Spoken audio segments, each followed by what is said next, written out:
Is happening, fellow fantasy GMs? I'm JJ Wang. He's the bearded one, DJ Dub, and with our powers combined, we are the Fantasy Couriers.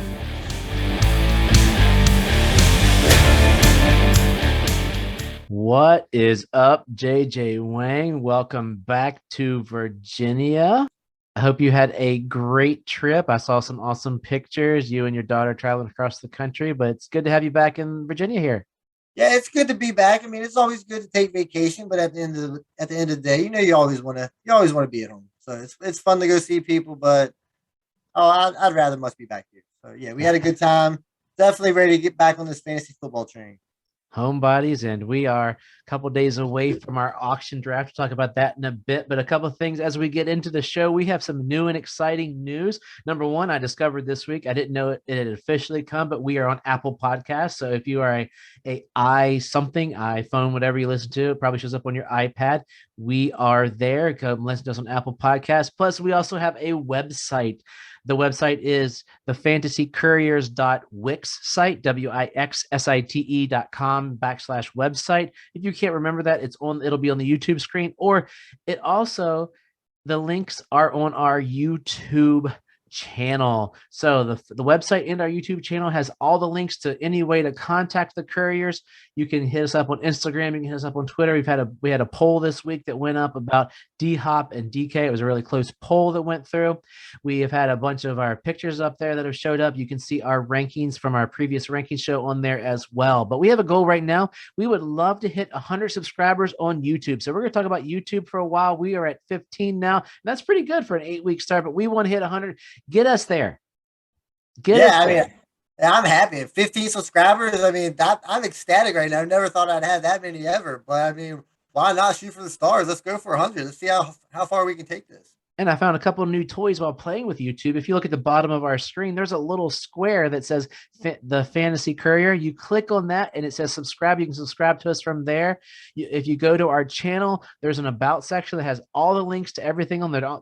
YouTube almost works as a free website. So we have a website and the YouTube. Go on there, hit us up, send us some messages through all those various sites.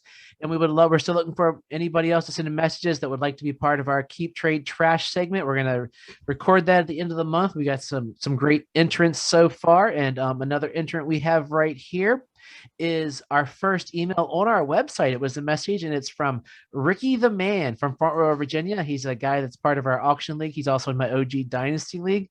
And he asks this: what is your favorite type of draft and why? I responded back in a quick message saying, hey, you must have known what we were talking about this week, because this is our versus segment. Yep. Auction versus snake draft. So take us away, JJ Wang. Yes, the auction versus snake. We all start doing the snake draft. It's fantastic. Who doesn't like a good snake draft? There's so much fun. And then you get a buddy that comes along and he's like, hey man, I got this auction draft. Would you like to do it? I'm like, yeah. I mean, I've heard about it. I mean, people seem to like it. And then you join it, and it just turns out to be the most fun in the history of the world. And you really don't want to do snake drafts anymore. So my answer to that is easy. The auction draft is way more fun. It's more entertaining. It allows you to be able to get anybody that you want. If you want Pat Mahomes, you can go get Pat Mahomes. It's not like, well, if you want Chris McCaffrey, well, I can't get McCaffrey because I'm at the number 12 spot. So I stand no chance. But in an auction, you can have anybody you want as long as you're willing to spend your money. And who doesn't like spending money, right? Hey, I got a dad joke for everybody. All my dads here. Who has two thumbs and got JJ Wang into the auction leagues? This guy.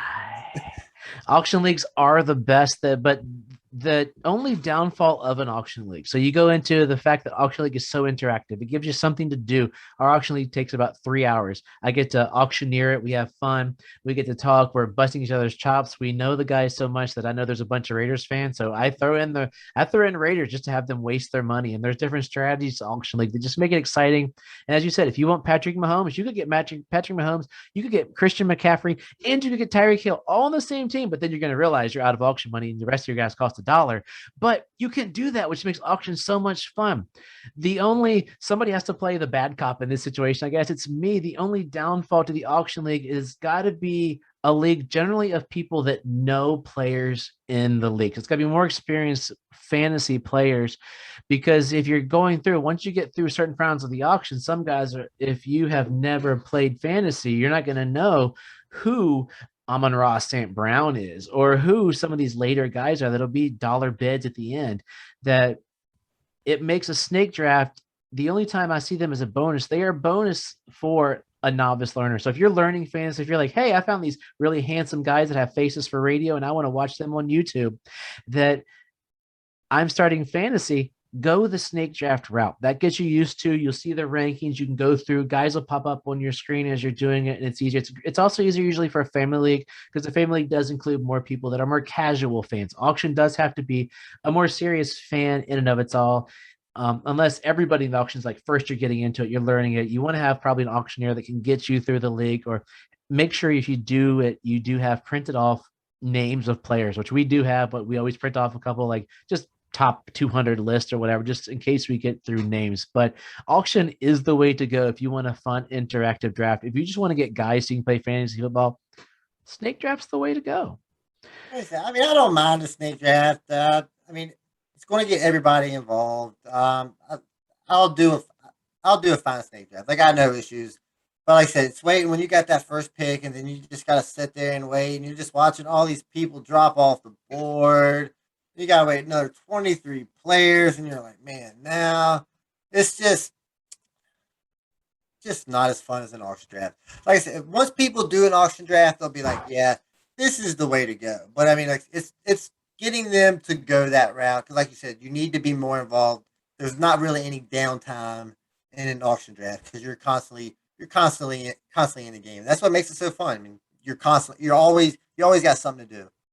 And then as you get more experience in auction drafts, and you're like, wait, I can't do an auction draft. I can't get everybody in a room, or I can't get everybody together. There is what's called a proxy auction draft, which we do in our big dynasty league together, which is sort of like a blind bidding auction draft where you could bid I bet $70 on Christian McCaffrey, and it stays at whatever the lowest bid is. It's kind of like a silent auction kind of deal, but it's an advanced auction draft that you can do online. You can do an auction draft just like that online, just like a snake draft online, where somebody nominates and everybody puts their bids in. So there are a variety, and sites are starting to pick up. I've contacted Sleeper. They did start auctions this year, and next year they've even said they might go to proxy auctions, which would make some of our leagues so much better. And but right now MFL has the best proxy auction that can be done.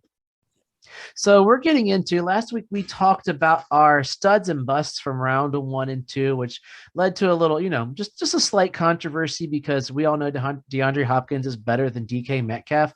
And we did realize, we looked back, and DeAndre Hopkins and DK Metcalf were separated by zero point 0.5 fantasy points in a half-point PPR last year. So they can't get any closer. The online poll was that close. It's amazing to see different opinions. One guy even said, we're splitting hairs. I was like, yep, we really are. It's one of those dumb bets that one of us is going to lose, either because of a giant injury or a dropped pass, which is what DK Metcalf have a lot of. So let's go. I got to leave it there so I can get in for JJ It's Wang fine. jumps on. It's fine. It's no quarrels. We all know DK's a bad dude. He also had issues with drops in his career, Terrell Owens, and he was fined for a lot of years. So I mean, you drop a few passes. I mean, it happens. Not everybody's a great great receiver. Got those great hands like D Hop. Like, I got nothing like that. I called D Hop a bust last week, but we all know he's not going to bust that bad. He's still going to be the man. Yeah, and I think this week there's probably not as much controversy with who we got. Only one guy do we seem to really have some discussions about. Oh, probably both of my busts. But we're looking at rounds 3 and 4. So round 3 would be, we're looking at 12-team leagues. That'd be picks 25 through 36. Round 4 would be picks 37 through 48, and we are looking at a zero point 0.5 PPR, one quarterback league. We use Fantasy Pros for our rankings. So I'm gonna start out with my super stud. Actually, my third round stud is just a super stud. I am going to send him he could possibly end the year. He could possibly be drafted in the first round next year because his year could be that good. He had a coming out party last year. This is Mr. Darren Waller. Darren Waller of the Los Angeles Raiders. No, how about the Las Vegas Raiders? I'm so many decades Right. behind that. But Darren Waller is a stud. There's no denying it. I don't know if you can even argue that Darren Waller is not a stud. Darren Waller, actually, I have him. I can't put him ahead of Kelsey yet. The only thing that would put him ahead of Kelsey is if Kelsey gets injured. I do have him ahead of Kittle because Darren Waller gets the touchdowns. Darren Waller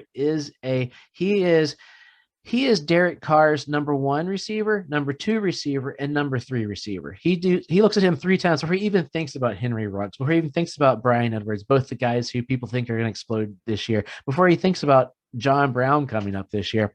But that's who he's going to throw to. Last year he had 145 targets and 107 receptions, 1,196 yards, almost 1,200 yards for a tight end and 9 touchdowns. If I can get Darren Waller in the third round, the rest of my league mates are kind of stupid. Darren Waller, I've seen a lot of times he's falling into the second round. So ADP, I think, is starting to move him into the second round. So this will be a moot point maybe in a few weeks if you're listening to this, not when the show came out. But he's a stud. I can't say any more about how amazing this man is. Yeah, you really can't say really anything negative. I mean, he's like you say, he's number one target. He's going to get plenty of targets. He's going to get plenty of targets this year. Like I'm one of those guys that are hoping Brian Edwards steps up, but even if he does step up, he's not going to see an insane amount of target volume just because Darren Waller's that guy. And when your quarterback likes somebody, that's who they're going to go to. That he's got confidence in him. He knows Waller is a great tight end. Um, Probably more of a wide receiver than he is tight end because I'm pretty sure he doesn't line up on the line all that often or blocking much. But No, no, no. it doesn't really matter. I mean, you've got him out there to catch balls, and you really can't. If you wanted to say you would take Darren Waller over Kelsey, I mean, I really wouldn't argue it. I mean, if you that's your if that's your preference. I mean, like I said, Kelsey is getting a little older. Tight ends are they do can play a little longer, but like Waller's a great option if you're a fan of Waller and you'd rather have him. Go get Waller instead of Kelsey. Like you don't have to pay that first round pick or second round pick for Waller like you do Kelsey yet. But so I mean, yeah, Waller's probably the better option here in third round, definitely. Yeah, going with your running back Waller, I'd run away with it. So, Oh yeah, who you got? absolutely. My guy's a popular wide receiver these days. It's Terry McLaurin. He's the far and away number one guy on that team. He said had 134 targets last year, so the targets are there, and those targets came with some very bad quarterback play. I mean, we're talking Dwayne Haskins, Alex Smith. I think Heineke played a little bit there in the end, I believe, and he was still producing multiple double-digit target games. I think he had a couple 100-yard games with Dwayne Haskins. And I mean, if he's going that with Dwayne Haskins, Ryan Fitzpatrick coming in there flinging the ball all over the place because we know he likes to go deep. So who's the deep guy is Terry McLaurin. So I mean, it's possible that he jumps up to 150 targets because I think their offense is going to be way better. The defense is going to keep them in the game, so they're going to have to score. So there's not a lot of competition at wide receivers. I think Curtis Samuel might have got injured a little bit. I see him still being in there, and they got Diami Brown, but not a lot of competition. I think the sky's the limit for this guy. I mean, this guy could be a top 5 wide receiver if he can get those touchdowns up. He only had 4 last year. If he can get that to 9, 10, 11 touchdowns, watch out. I mean, this guy could be crazy high on your by the end of the season. You're not going to get any arguments from me. He's in my dynasty. I snatched him up in the third or fourth round of a rookie draft a couple years ago, and I am the happiest man in the world. Yeah, he was if he can have great weeks with Dwayne Haskins, he can have great weeks with pretty much anybody. And this was like Haskins, I think, is starting to turn it around. That could be for a later show, but this was knucklehead Haskins. This was Haskins that was just trying to get himself kicked off the team because he was just being such a knucklehead. But he still had 10, 14, 12 targets from Haskins over the week he was playing.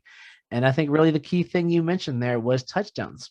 Touchdowns are nothing. You never base your fantasy teams. Anybody out there, if you're looking at a player and go, oh, he had 14 touchdowns last year, we'll talk about that guy in a bit. Don't guess that he's going to get 14 touchdowns there. He's going to come back down to the mean. So he's got 4 touchdowns as a stud. Julio did this for how many years? And Years. Julio was still a stud. Yep. Terry McLaurin is a top 10 receiver this year.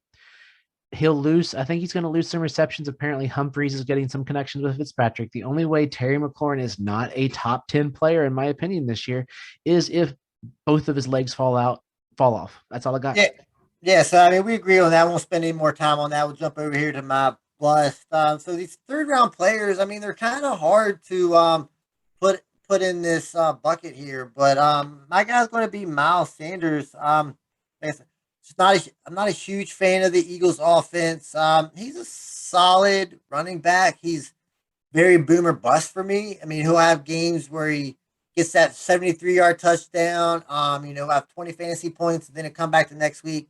He'll get that 6 or 7. It's just not that guy that you want to rely on heavily. More, like you said, that low end RB2 flex guy. Excuse me, but they did bring in some extra guys. They drafted Gainwell, Carry Carry on on my Johnson. wayward Yeah, Carry. I'm son. not a huge fan, but I mean they did bring him in. They still got Boston Scott. I mean they seem to love Boston Scott. Oh, yeah.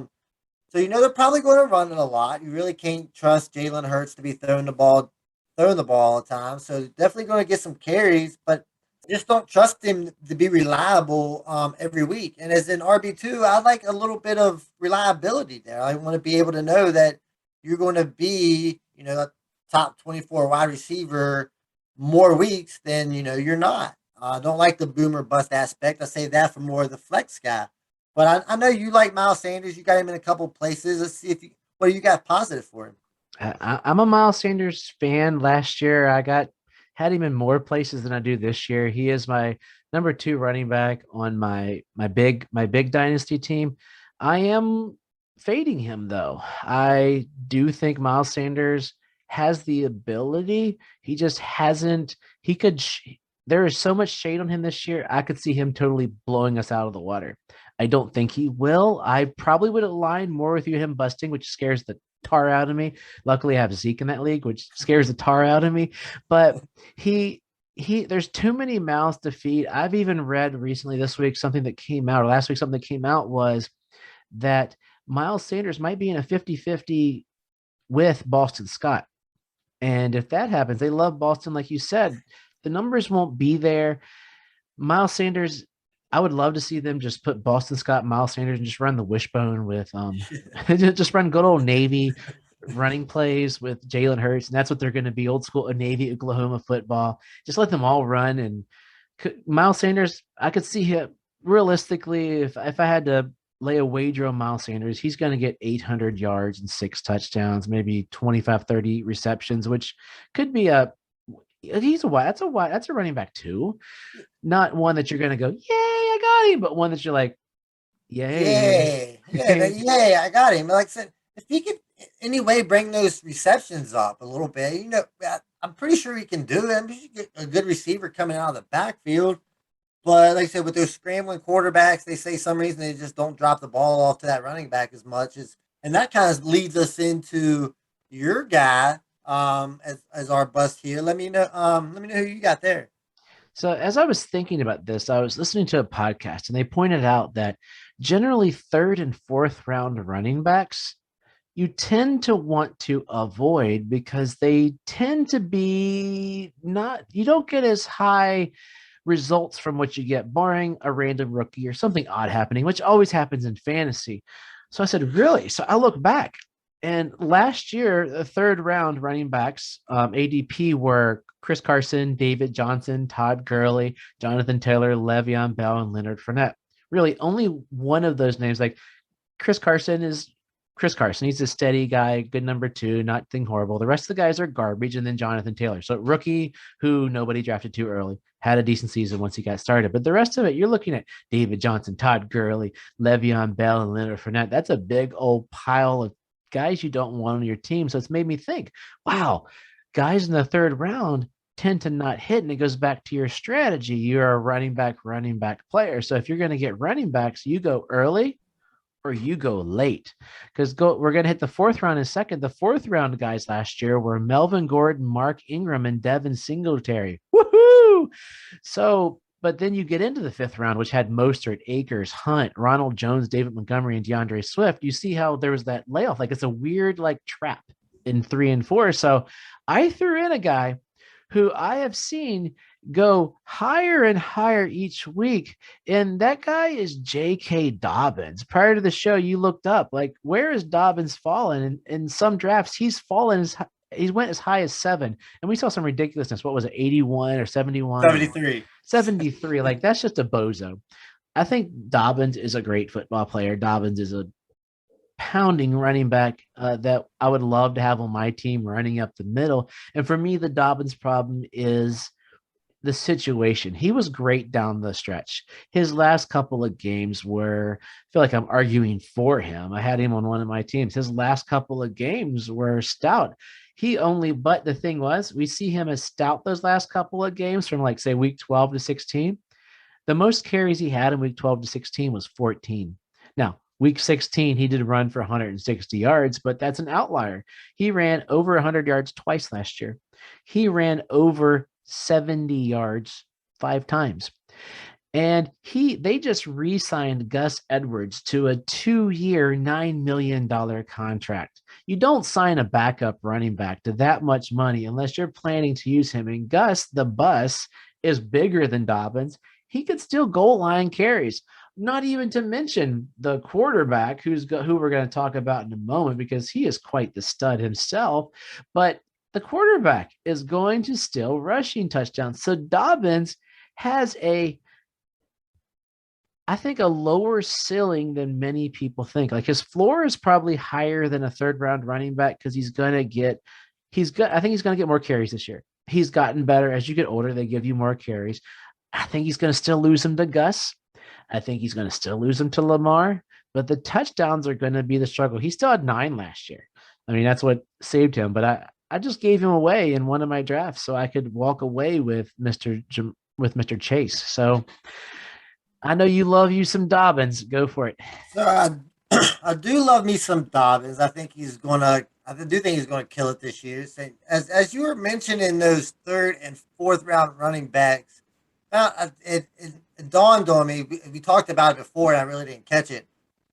Majority of those guys that you named were all older and on the downside of their career, and some of those younger guys you named, they're the ones that were playing well. Other than Devin Singletary, we're not, that He was is a second-year running back that year. Yeah, so I mean, all those guys that you didn't want to draft were older. Dobbins is like at the other end of the spectrum. He's that younger running back. I think he's 22 years old. Coming off of 134 carries, I think it was 6 yards a carry. So he's explosive. Like I say, he doesn't catch the ball a lot. And again, that scrambling quarterback. I guess he's not dumping it off, but I think the offense is going to run more through Dobbins. They do like Gus. I mean, Gus is effective when he comes in. I mean, you've got to have another running back these days. So I mean, Gus is that guy. Gus doesn't catch the ball. I mean, we know that. I mean, he will be the short yardage back. That's fine. That's how it was last year. But at some point, Lamar Jackson's run total is going to have to come down. He's still going to be the design runs for Lamar. They're going to have to come down a little bit. He can't constantly be running all over the field all the time. So let's give the ball to Dobbins a little more and get him up to 200 carries, maybe give him 35, 40 receptions. Obviously, all those touchdowns did come at the end of the season when he was playing really well and exploded. So we all know how touchdowns is a sticky stat, but they're going to score a lot. And how are the Ravens going to score? They're going to score on the ground. That's just what they do. So, there is plenty of yards to go around for all these guys. And I'm not saying Dobbins is a top 5 guy, but I think Dobbins could jump into that 9, 10, 11, 12 range. I mean, it's possible. Do I think he will? Probably not. I mean, 14, 15 is probably more where I'll see him. But like I said, that offense likes to run the ball, and Dobbins is the man there. So we'll see. I wish your bust was someone different, or I'd make a bet with you, but I can't disagree that Dobbins is better than Miles Sanders. So let's move on to round 4 here. This will be picks 37 through 48. And My guy, I have a lot of confidence in him playing this entire season and not missing any games due to COVID. Because my guy, we didn't really want to do quarterbacks, but I had to highlight him because last year was a year when a lot of people were down on Lamar Jackson, and he did it to himself. Lamar Jackson was a tale of two seasons almost. He started out, and if you got him at the beginning, you're like, I traded for him. I gave a lot to get him in my dynasty league, and I'm just dying there. And because he started out strong, the first week he was the number 4 quarterback, and then it was like 18, 23, and I was scratching my head. What am I doing? Then 5, yes, he's back. Then 18, then he was 6, then he had a bye, then 17, 19, 7. Then he came in week 11. He was number 16. The week 13, the 13th ranked quarterback that week was Andy Dalton. So he was worse than Andy Dalton. That's how bad it was getting. And then, of course, the COVID travesty in Baltimore. Now, after the COVID travesty in Baltimore, when we thought they would never play that game, didn't it be like a Wednesday at some Yeah, odd time? Or it was weird. he ended the year 6-1, 5-11-8, and rolled me through the playoffs because that's what Lamar Jackson can do. Lamar Jackson has the talent. He has an amazing high floor because he's a running quarterback. He had the 1 week last year where he had 2 rushing attempts. Other than that, he ran for 7 rush attempts as a minimum. And then that was twice. Other than that, it was 9 or more rush attempts. Between 9 and 16 rush attempts every other week of the year that he played. If my quarterback is going to run basically for 10 times a week, and he's going to average what's he averaged 6 yards a carry. That's 60 yards a week. That's six points a week that I get just for him. So Lamar Jackson does nothing else that week. I get 6 points. Throw on top of that, he's going to throw, not a ton. He'll throw 200 yards, maybe. He'll throw 200 yards, maybe throw a touchdown or two, and then run for a touchdown. Dude, he's my number 2 quarterback in my rankings. Hopefully, y'all listen to the rankings show from this week. If you didn't, go back, listen to the rankings show. It posted on Sunday, really, really, really, really, really late. But Lamar Jackson is a stud. The floor is so high, and with the floor being that high, the ceiling just has to go bonkers. Yeah, I mean, like I said, I'm up and down Lamar Jackson. I mean, I like him one day, I don't like him the next. I like him, I don't like him. He's just all over the place, and he doesn't have that reliable arm to fall back on when his running isn't there. Yeah, he'll have that big game where he throws for 4 touchdowns, 5 touchdowns, whatever. But he'll do it on like what 30 attempts. I mean that's hard efficiency to maintain. Like you said, he's going to run for 1,000 yards. It seems like every year. At least his floor is high, so he's gonna get his rushing yards because those scrambling plays are always going to be there.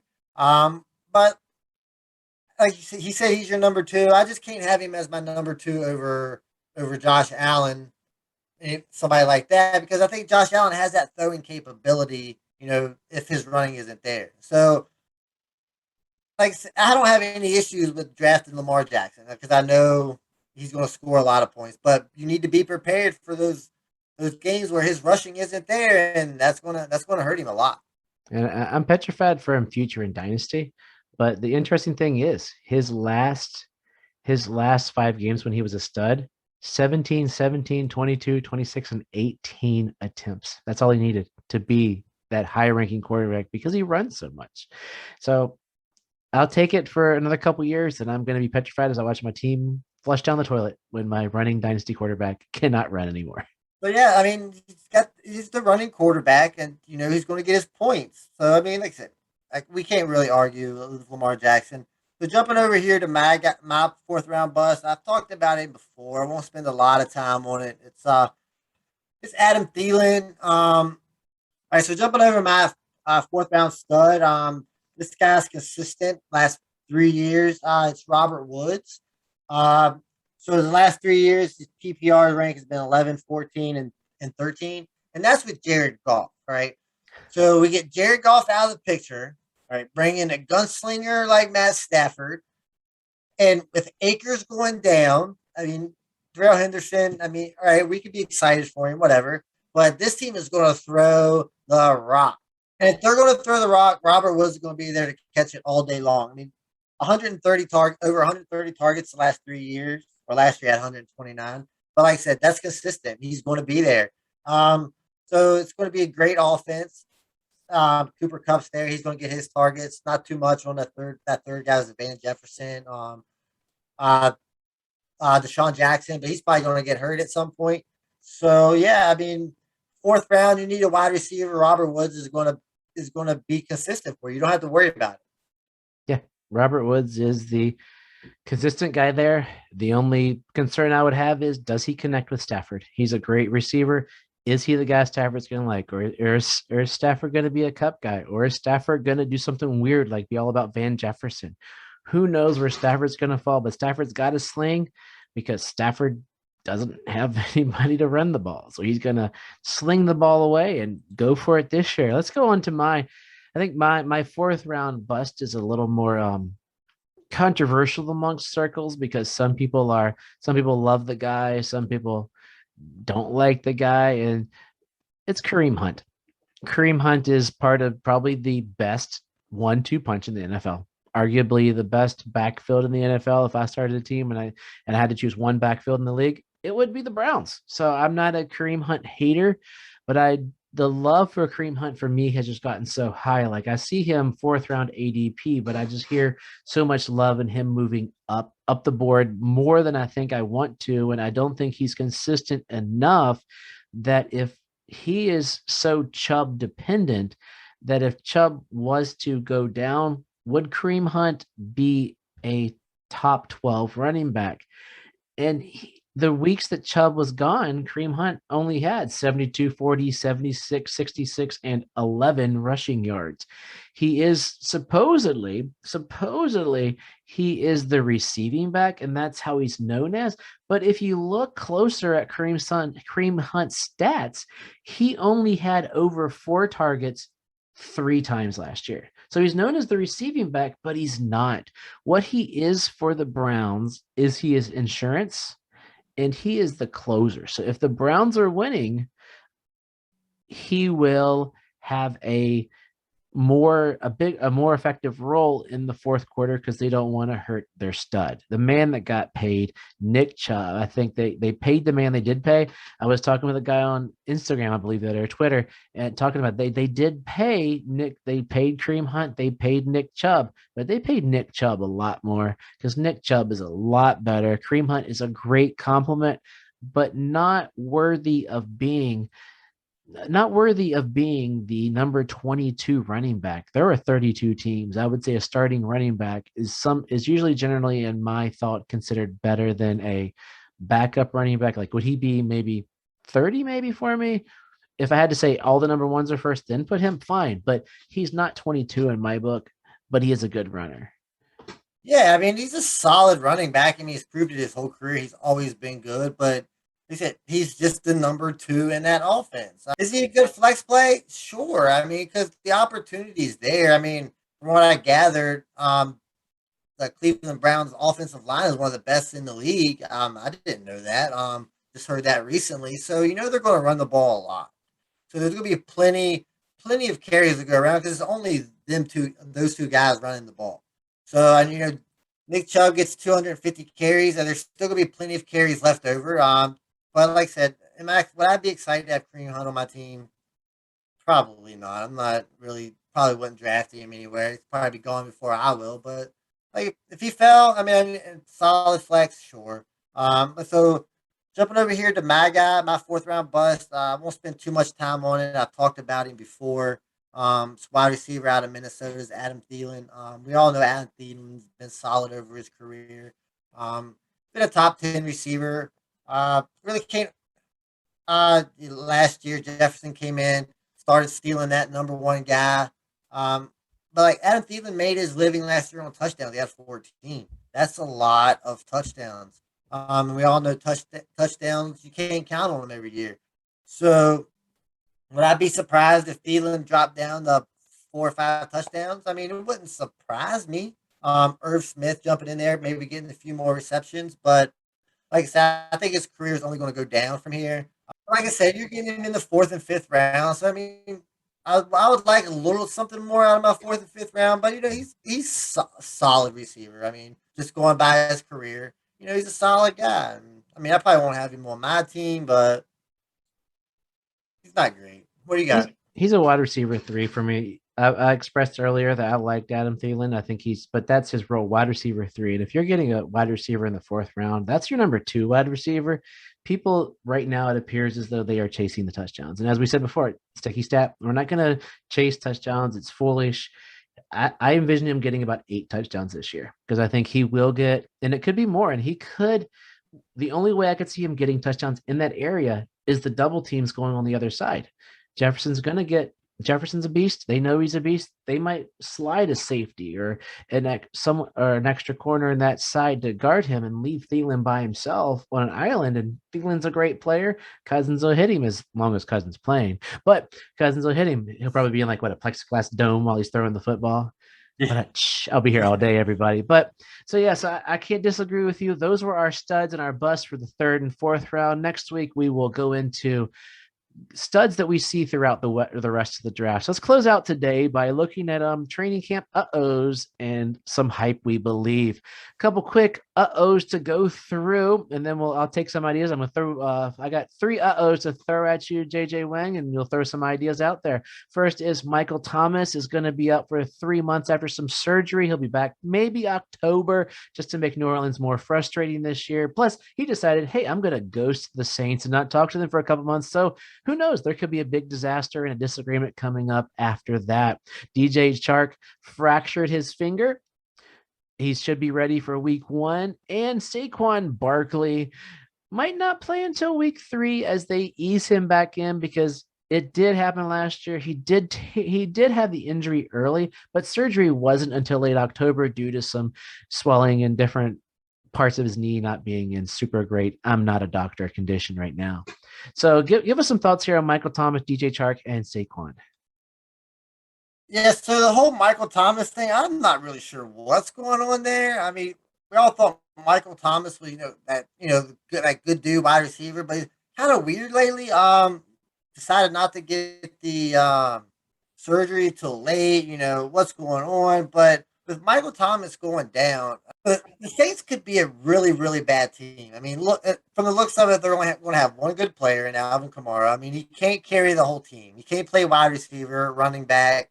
He can't play. Well, actually, he can play wide receiver and running back. It's probably what they're going to have to ask him to do. They brought in Devontae Freeman, so we'll put Freeman back there. We'll put Kamara out there in the slot, and let Kamara run at the twos. But yeah, Michael Thomas. I mean, I'd stay away from him because who knows if he even plays this year. So I'd probably stay away from that. As far as DJ Chark, they said it was a fracture on his finger. Everybody seems to think that it's not going to be a big deal for the missing the first game of the season.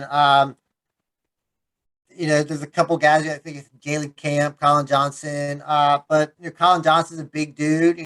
He's a big touchdown guy. But at the end of the day, I think Chark is going to play. I think Chark's going to have a good year. I mean, I think he'll be a solid wide receiver too, somebody you can rely on. As far as Barkley goes, I mean, you're taking Barkley in the first round, and he might not play until week 3. I mean, I want my first rounder to be playing. So, like I said last week, I'm kind of going to avoid that. I don't want to take a lot of risk in the first round. And as of right now, Barkley is a bit of a risk. So I'll kind of stay away from Barkley. And then I think Justin Jefferson had a little shoulder scare. Hopefully he's all right. I mean, that's just to get everybody's juices going. What do we do now? But we'll be all right. But like I said, all these guys are one hit away from being injured. So Hey, I mean, Justin Jefferson shoulder it's a scare. That means Adam tough Thielen, sport. 14 touchdowns, Yeah, 1,000 yards. That's how it's going to roll. I mean, it's possible. And I'm fading Barkley with you. A name that the Couriers are throwing out for you first is a little hot name in camp. If you're probably deeper leagues or dynasty, just keep a name out of Jalen Camp. He's not going to be a high volume receiver, but he looks like a nice young guy that can stretch the field. My curious thing about Chark is he going to lose needed reps with Trevor Lawrence and then Shelton Jones become a favorite and he fades into the 3 because they do have a great 3. I mean, Trevor Lawrence couldn't come into a better situation this year than falling in with those 3 guys. Michael Thomas, yeah, I'm with you. I don't even know what to think. People have asked me about some other guys, and I'm stuck now. last year he killed me towards the end. I traded for him after the injury, thinking he'd come back, and now he's gonna do the same thing this year. So we're gonna do rapid round hype train. So we got a couple hype that we believe that leads in. I'm jumping on the train with you. Check. Trevor Lawrence, man. I just mentioned with all those beasts there, he is looking solid in training camp. Touchdown Jesus is gonna rock and roll, and he's gonna tear it up this year. He's not going to Super Bowl, but he's gonna be a stud. Your turn. Yeah, so he's not going to go to Super Bowl, but we don't expect that. It's going to be a stud, no doubt about that. My guy's Zach Moss. Big fan of Buffalo.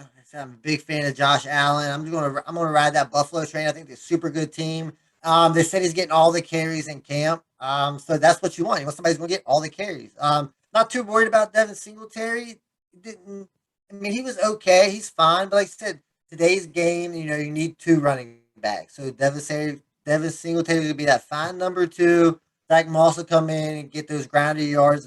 So hopefully Josh Allen can give us some of those touchdowns. Zach Moss can get a few. I'm not saying Zach Moss is going to be a top 12 running back, but I think he might be a reliable low end RB2.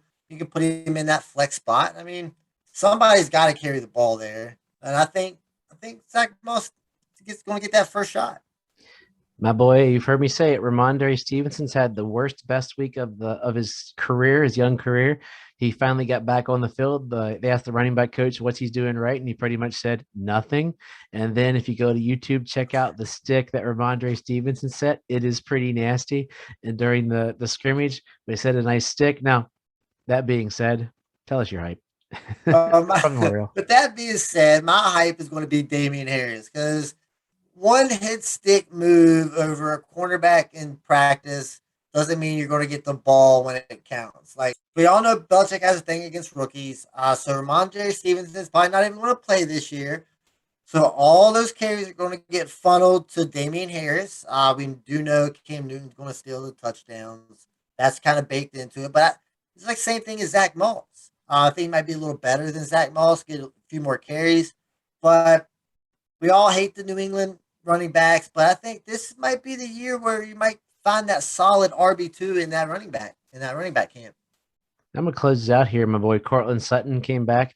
Watched him. One of his first catches in the training camp is as he's starting to get eased back in more solid. He's been there. He's been practicing, but nothing hard. As he was able to turn on a dime and he caught an overthrown pass from the quarterbacks in Denver who stink. So, hey, just some exciting news as you're looking ahead. Once we get to the season, we're gonna do 2 shows a week. I mean, essentially right now we're doing 2 shows with our previews to the positions, but we'll do 2 shows. Subscribe and share with your friends our podcast. You can hit us on YouTube, which has all of our links to everything in the world, from Twitter to Instagram to our website, thefantasycouriers.wixsite.com/website. Help us get to 100 subscribers. That is our big time goal. We want to see 100. We want to have a big 100 celebration. We might even dance a jig for you when we get to 100. So if you want to see JJ Wang and DJ Dub dance a little bit, let's get those 100 subscribers. So on the bottom of the screen right there, look at the screen. If you're watching YouTube, there is a little square that says the Fantasy Couriers. Click on it and boom, you can subscribe. If you're listening to us on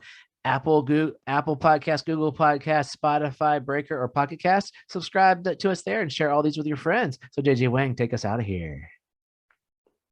I sure will. And let everybody know I do a pretty good jig. So let's get those subscribers up to 100.